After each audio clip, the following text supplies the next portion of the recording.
Hello and welcome to the business of marketing. In today's video, we will talk about market share. Market share is something which is used very commonly, yet it is not always understood as well as it should be.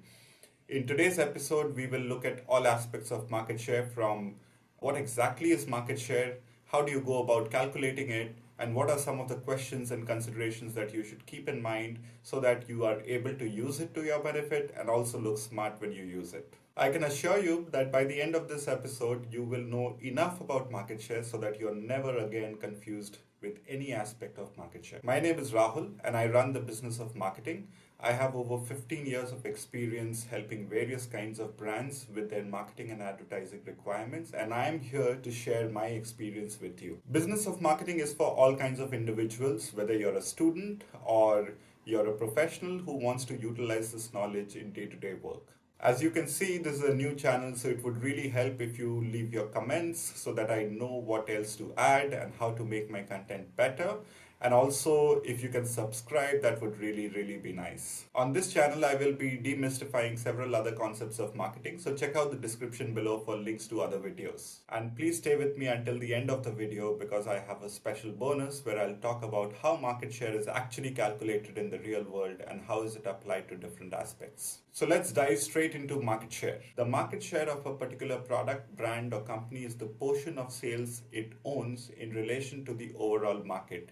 It is always calculated for a specific market or a region or a geography and for a specific period of time. Let's try and understand the concept a little better with the help of an example. Imagine that we are looking at the market share for fountain pens in Singapore for the year 2019 in value terms, which will be measured in dollars. Let's call the three products fountain pen A, B, and C. These three pens saw an annual sales of $20, $30, and $50 respectively. If you add all three of them together, you will see that the total sales for fountain pens in Singapore in 2019 is $100. So as a result, you can say that the market share of fountain pen A is 20%, fountain pen B is 30%, and fountain pen C is 50%. In this particular example, we've looked at market share in value terms, which is in dollars. However, it is not necessary that you always have to calculate market share in terms of value. Market share is an attempt to understand the size of your business as compared to the category in which it exists, and therefore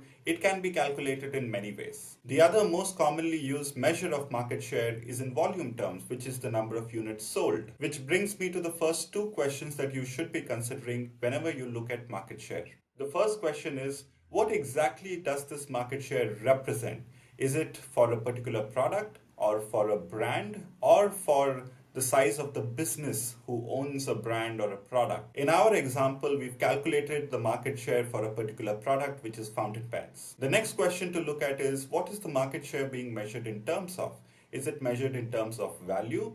In which case it could be something like, in our example, Singapore dollars. Or is it being measured in terms of volume, which can be in terms of the number of units which are being sold for that particular product. So as I was saying, market share need not necessarily always be about products. It could also be about brands, or it could be the market share of a company which owns a set of brands or many different products. In the next example, you can see that I have flipped the three products with three different brands and everything else remains the same. And in the next example, I'm showing the market share of three companies instead of products or brands. It is very likely that these companies own one brand which is actually sold as one single product, and therefore the market share of the company is pretty much the same as the market share of the products or the brands which are being sold by that company. Now let's look at how market share is actually calculated. If we take the same fountain pen example, you can see how many of them were sold by each of the three different products in every single month of 2019 in Singapore market. Simply by adding up the monthly sales of each of the products, you'll get the annual sales. In our example, fountain pen A's annual sales is 20,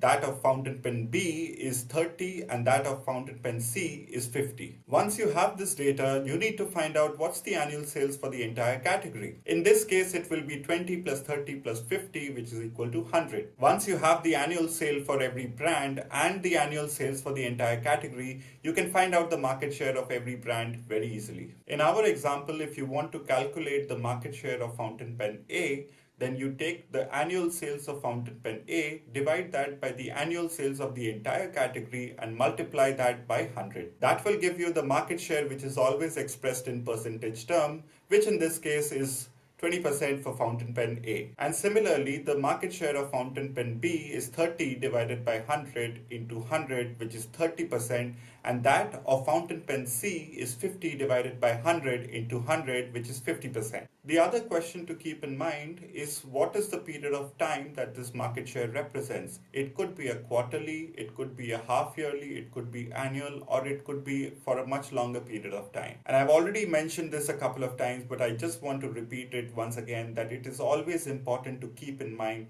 what is the region that this market share data represents.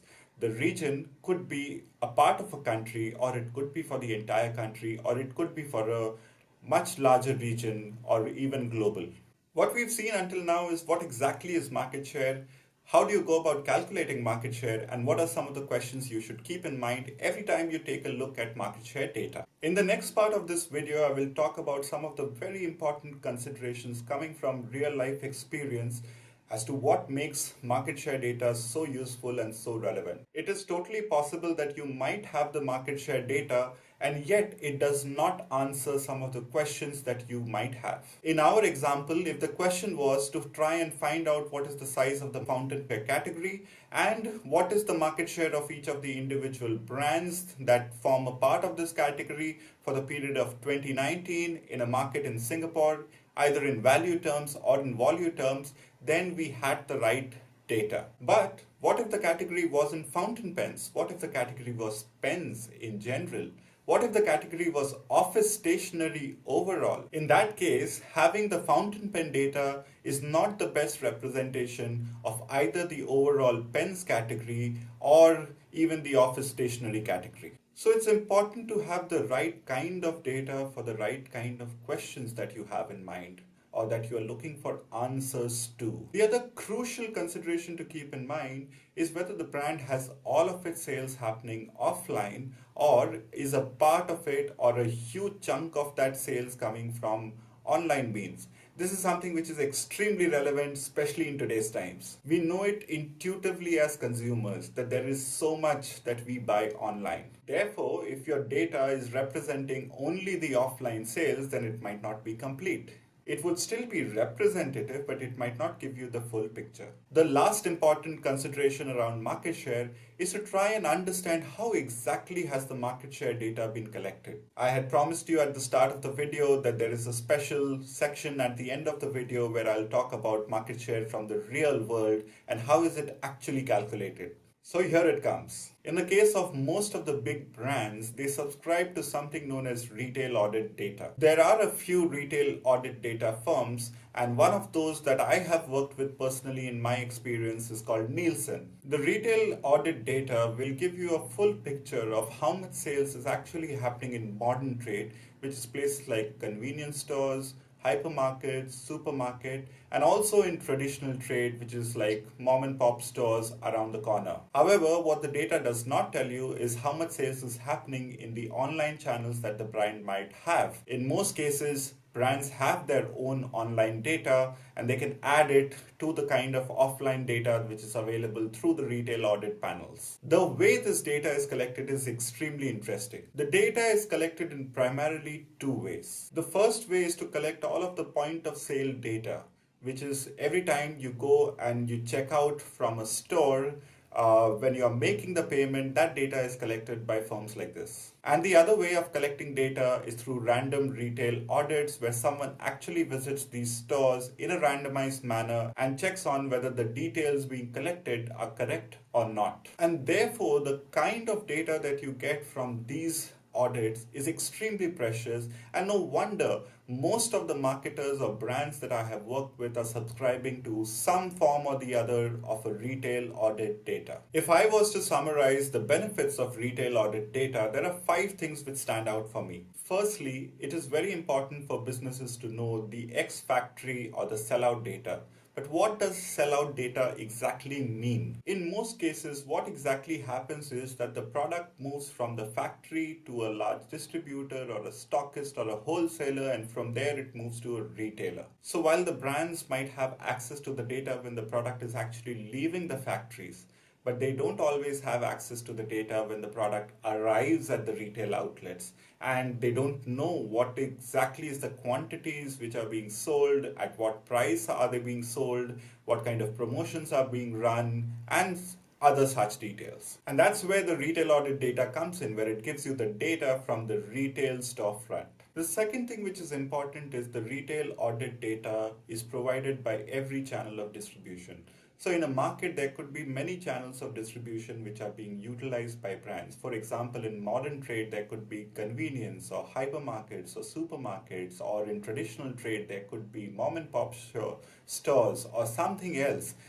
The retail audit data gives you not only the entire data for sales, but it also gives you data by every single channel of distribution. Thirdly, the data is always provided per SKU. So for example, if you have a product in different weights or in different sizes or in different price points, the data from the retail audit panel will provide you the details for each one of them.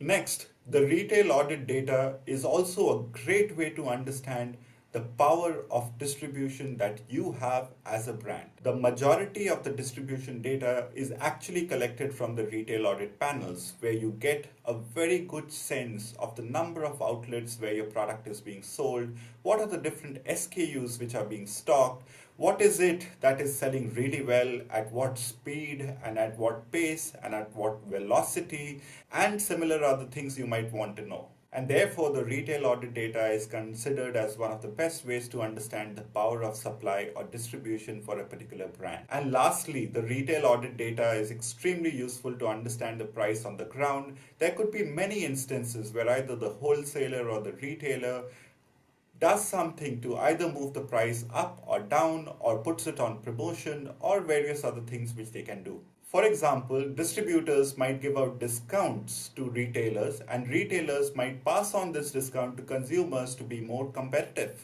And as a result, the price being actually charged could be different from the intended retail selling price. And that brings me to the end of this video on market share. I am really hoping that you were able to find out a little more about market share than what you probably already knew.